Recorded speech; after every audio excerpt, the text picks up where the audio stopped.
Hello friends, कैसे हैं आप सभी लोग।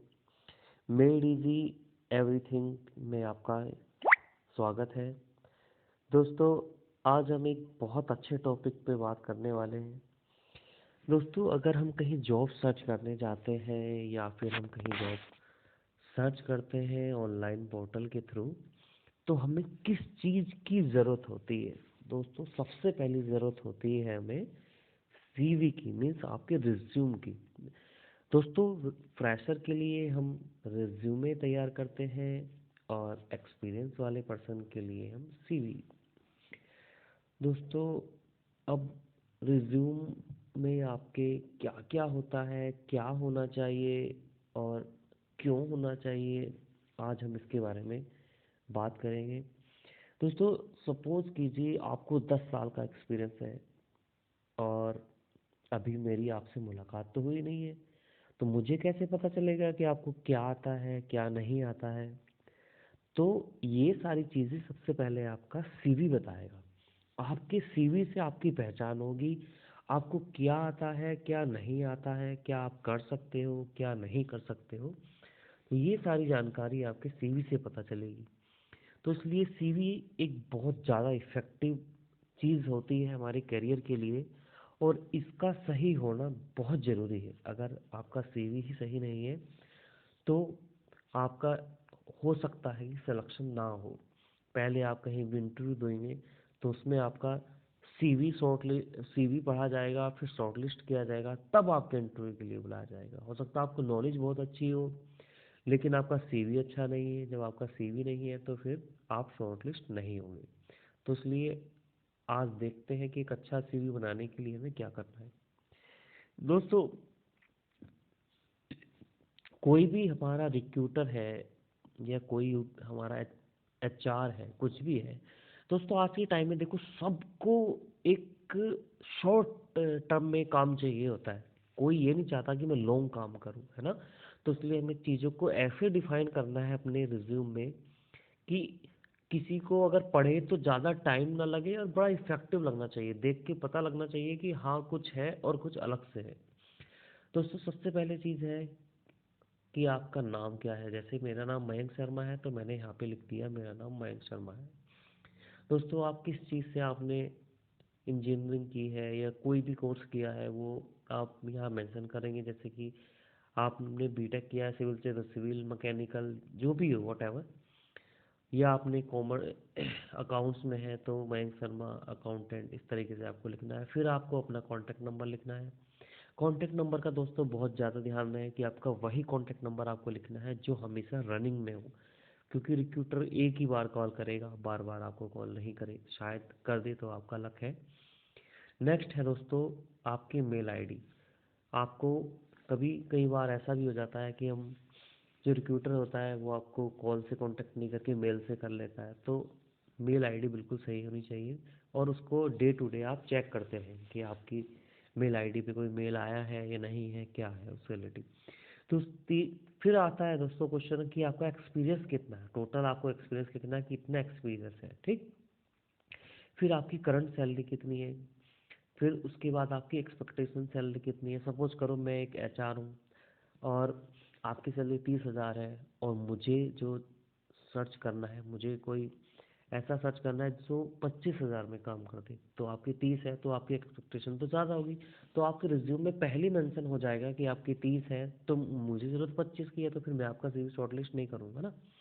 तो इसलिए आप पहले लिख दोगे तो आइडेंटिफाई हो जाएगा। सपोज करो मेरी सैलरी 50,000 है और अब मुझे जो जॉब सर्च करनी है वो 60,000 की करनी है, 70,000 की करनी है। और जो रिक्रूटर होगा उसको अगर 70,000 देने होंगे तो वो मुझे कॉल करेगा, वरना ना उसका टाइम वेस्ट होगा ना मेरा होगा। तो ये चीज़ें बड़ी इफेक्टिव होती है, ये होना चाहिए। फिर आपका नोटिस पीरियड होता है कि आप कितने मंथ में जॉब ज्वाइन कर सकते हो, 15 दिन, 1 महीना, जो भी आपका हो तो आप मेंशन कर सकते हो। इससे चीज़ें क्लियर हो रही है कि आप कितना एक्सपीरियंस है, कितनी सैलरी है, कितनी चाहते हो आप, क्या आपका नोटिस पीरियड है। तो बहुत सारी चीज़ें आपकी यही कवर हो जाती है। उसके बाद आती है आपकी एजुकेशन, आपने क्या किया है। जैसे मैंने बीटेक किया 2014 में यूपीटीयू से, तो यूपीटीयू, फिर बी 10th 12th, ये सारी डिटेल आपने उसमें मेंशन करनी है। फिर नेक्स्ट है दोस्तों, आपने कहाँ का काम किया है, आपको उसका एक्सपीरियंस यहाँ पे शेयर करना है। जैसे मेरी फर्स्ट कंपनी आकाश कंस्ट्रक्शन है, लोकेशन हरिद्वार में है, ड्यूरेशन मैंने कब से कब तक वहाँ किया, यानी 3 ईयर 1 मंथ। उसके बाद वहाँ पे मैं एज ए ट्रेनी इंजीनियर लगा, फिर उसके बाद फिर असिस्टेंट इंजीनियर हुआ। और प्रोजेक्ट का नाम क्या है, फिर जैसे मैंने पतंजलि में किया वहाँ पे कब से कब तक किया, क्या मेरा वहाँ रोल था, और किस प्लांट का क्या नाम था। तो इस तरीके से दोस्तों अगर आप डिफाइन करेंगे तो इसमें पता चलता है कि आपने कितने ईयर कहाँ पे काम किया है, किस पोस्ट पे किया है, तो चीज़ें एकदम कॉन्सेप्ट क्लियर हो जाता है। जो रिक्रूटर होता है, मीन्स एचआर होता है, उसको ज़्यादा देखने की जरूरत नहीं। आप ऊपर लिख दिया कि 7 साल का एक्सपीरियंस है, कितने साल कहाँ किया, तो चार सारी चीज़ें क्लियर हो रही हैं कि आपने कहाँ काम किया, किस कंपनी में किया, कैसा प्रोजेक्ट था, तो वो सारा क्लियर हो के यहाँ आ रहा है। सपोज करो आपने काम किया है, आपने लिखा ही नहीं कि मुझे इंडस्ट्रियल का एक्सपीरियंस है, रेसिडेंशियल का है, कमर्शियल का है, तो फिर कैसे पता लगेगा। और रिक्रूटर आपको कैसे कॉल करे, किस बिहाफ पे करे। तो कई बार ऐसा होता है रिक्रूटर कॉल कर भी लेता है, सीवी शॉर्टलिस्ट हो जाते हैं जहाँ ज़रूरत ज़्यादा होती है, कई बार ऐसा भी होता है नहीं भी होते। तो आपको ये सारी जानकारी दोस्तों अपने सीवी में पहले मेंशन करनी पड़ेगी। उसके बाद आता है दोस्तों आपका कि आपको क्या क्या काम आता है दोस्तों। जैसे मेरा पहला प्रोजेक्ट था आकाश कंस्ट्रक्शन कंपनी में, ये Genus innovation private limited Haridwar Bhadrabad में है। अब इसमें मैंने क्या क्या काम देखा, जैसे इंटीरियर सुपर स्ट्रक्चर है, सब स्ट्रक्चर है। तो इसमें हमने क्या क्या काम देखा, क्या किया। तो पहले आता है दोस्तों हमारा सब स्ट्रक्चर, उसके बाद सुपर स्ट्रक्चर होता है। सब स्ट्रक्चर में जैसे मैंने excavation, PCC, shuttering, steel, foundation, RCC, cube footing, masonry, brick work, plaster, plumbing, water proofing, ये सब काम किए हैं मैंने दोस्तों सुपर स्ट्रक्चर में। उसके बाद दोस्तों उसके बाद आपका आता है एग्जीक्यूशन ऑफ सिविल वर्क, जैसे क्या क्या एग्जीक्यूट कराया है, जैसे कि structure, RCC, internal external finishing work, और बिल भी और उसके बाद आता है दोस्तों civil plant maintenance finishing works like partition, epoxy, PU, cobbing etcetera. और रनिंग बिल चेक किए हैं, मेंटेनेंस वर्क किया है। दोस्तों हमारे यहाँ सिविल में सबसे ज़्यादा इंपॉर्टेंट होती है डीपीआर के बारे में पता होना चाहिए। डीपीआर क्या होती है, डब्ल्यूपीआर वीकली रिपोर्ट क्या होती है, एमपीआर मंथली मंथली रिपोर्ट क्या होती है, ये सब हमें अपने सीवी में मेंशन करने हैं ये सारे पॉइंट। और उसके बाद वहाँ पर कौन था, क्या प्रोजेक्ट था, किसके अंडर में आप काम कर रहे थे, तो उसके बारे में भी हम यहाँ पे डिटेल दे सकते हैं। नेक्स्ट दोस्तों, फिर ऐसे ही मैंने नेक्स्ट कंपनी के बारे में बताया है। और उसके बाद फिर जो मेरी नेक्स्ट है, जो जो मुझे काम आते हैं, मैंने अपनी जॉब रिस्पॉन्सिबिलिटीज़ अपनी लिखी है, क्या करना चाहिए, क्या होना चाहिए। दोस्तों वीडियो बहुत बड़ा हो जाएगा, इसलिए मैं ज़्यादा शॉर्ट डिटेल में नहीं बता रहा हूँ। बाकी आप यहाँ पर देख सकते हैं, सारी चीज़ें विजिबल हैं। अगर आप सिविल इंजीनियर हैं तो इसमें से आप देख के बना सकते हैं। और बहुत अच्छे अच्छे पॉइंट लिखे हैं, जो जो काम आपको आता है आप कर सकते हैं। वीडियो बड़ी हो जाती है इसलिए मैं आपको शॉर्ट में बता रहा हूँ। नेक्स्ट आता है दोस्तों कि आपको कंप्यूटर में क्या नॉलेज। देखो कंप्यूटर के बारे में ज़रूर नॉलेज आनी चाहिए। आप साइट पे वर्क करोगे तो फिर बिना एक बिल बनाओगे या कुछ और काम करोगे तो बिना नॉलेज के आप कैसे करोगे। तो आपको ये स्किल लिखने हैं, जैसे basic computer knowledge, MS Excel, ये मतलब लिखने नहीं, ये आपको आने चाहिए चलाने, ठीक। ऑटो कैड भी बहुत ज़रूरी होता है। साइट पे बहुत सारे चेंजेस होते हैं ड्राइंग में, कभी खुद से करने होते हैं, कभी ड्राइंग बनानी होती है। तो ऑटो कैड ज़रूर आना चाहिए, एटलीस्ट टू डी ज़रूर आना चाहिए।